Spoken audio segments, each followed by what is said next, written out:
Okey. Sekarang sahabat-sahabat, dengar hadis ni baik-baik. Hadis yang sahih juga. Dengar.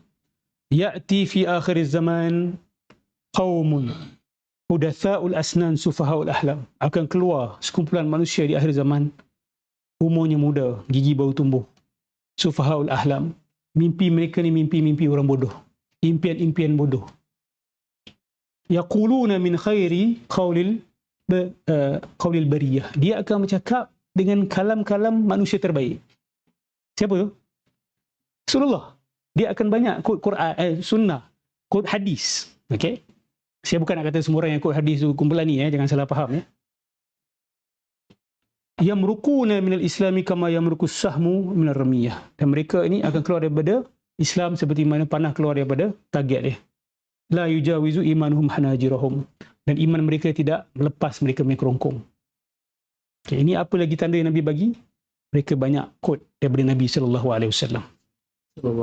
Nabi tak kata mereka quote daripada Allah. Mereka banyak quote daripada sunnah dan banyak quote daripada hadis. Okey. Now, pendirian SK. Kita akui ada dua pelampauan dalam isu ni. Isu kubur ni. Dan kita kena ketepikan kedua-dua pelampauan ini dan kita ambil jalan tengah. Now, saya nak sahabat-sahabat Aswaja kita, sahabat-sahabat Asy'ariyah kita, ambil perhatian bahawa pelampauan di kuburan Nabi sendiri pernah ingatkan kita. Ini bukan golongan Wahabi Salafi yang duk ingatkan kita.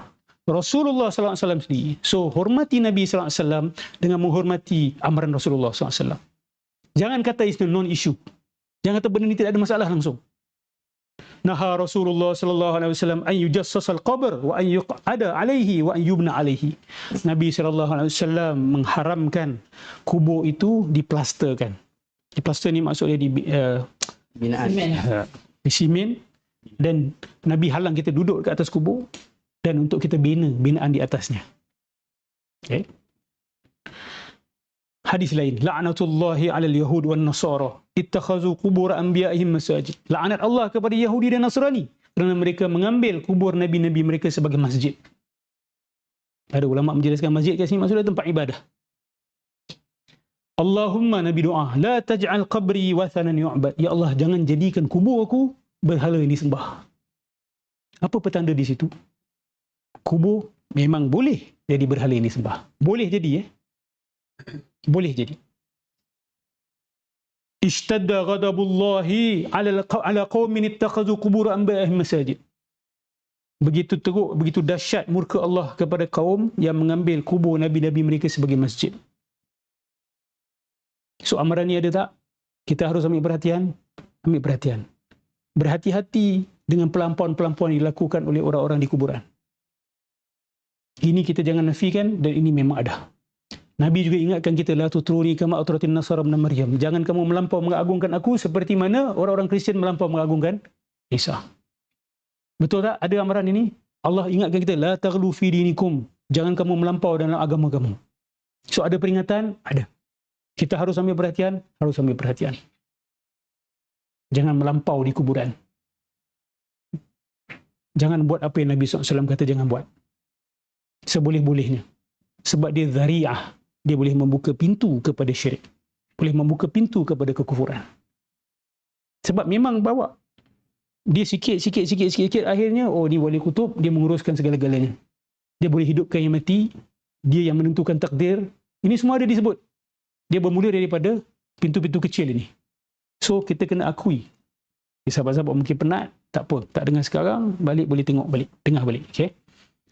I prepared a lot for this. So, saya harap kita dapat manfaat sebaiknya. Yes. Dan Ustaz, berkaitan teguran Ustaz dengan kubur semua ni kan. Kuburan ni semua, adakah boleh kita nak kata?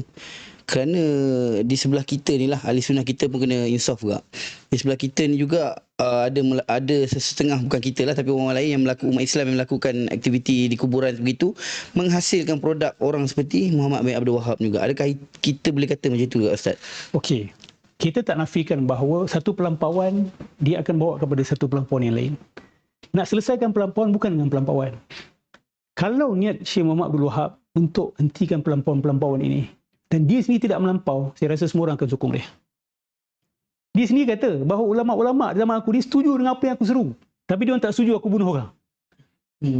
Memanglah betul.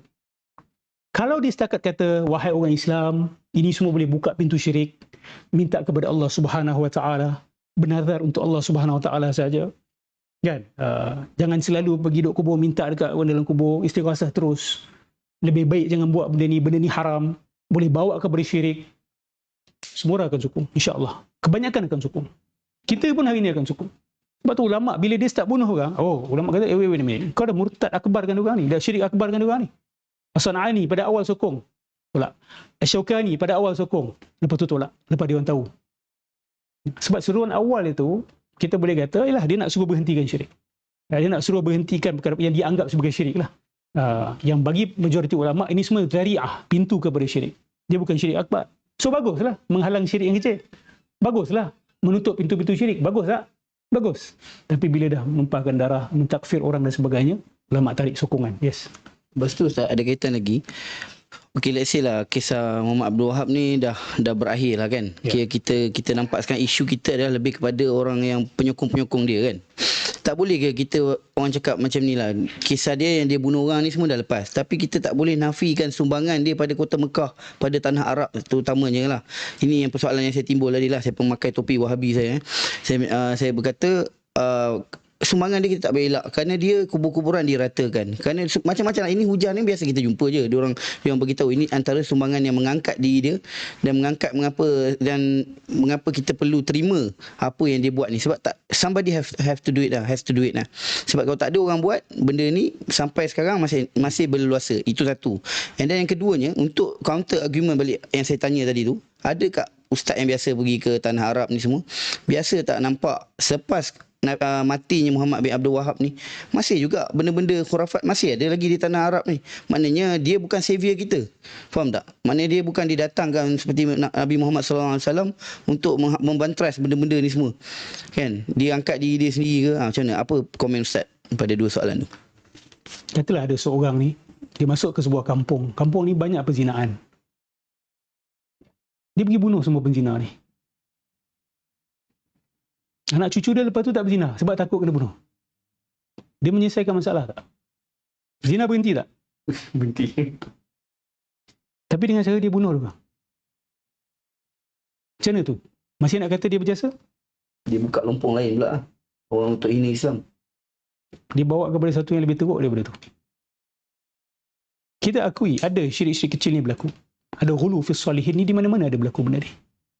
Tapi nak kata diorang ni semua sembah berhala, dah murtad keluar daripada Islam. Kan Nabi kata, siapa yang tuduh saudaranya sebagai kafir dan saudaranya itu tidak kafir, kekufuran itu kembali kepada dia. Itu serius ke tak serius, sahabat-sahabat? Cuba bayangkan berapa ramai orang dikafirkan. Dan bagi kami, kekufuran itu kembali kepada dia. Kami tak kata dia kafir murtad. Sebab kalau tengok hadis tu, Imam Nawawi jelaskan. Imam Nawawi tak kata orang yang tuduh kafir tu jadi kafir. Tapi dosa mentakfirkan dia tu adalah kepada dia. Bukan dia jadi kafir.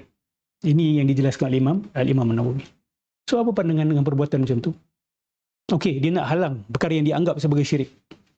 Tapi dia buat sesuatu yang inna lillahi wa inna ilaihi raji'un, mengkafirkan orang Islam, yang mana tuduhan itu kembali kepada dia.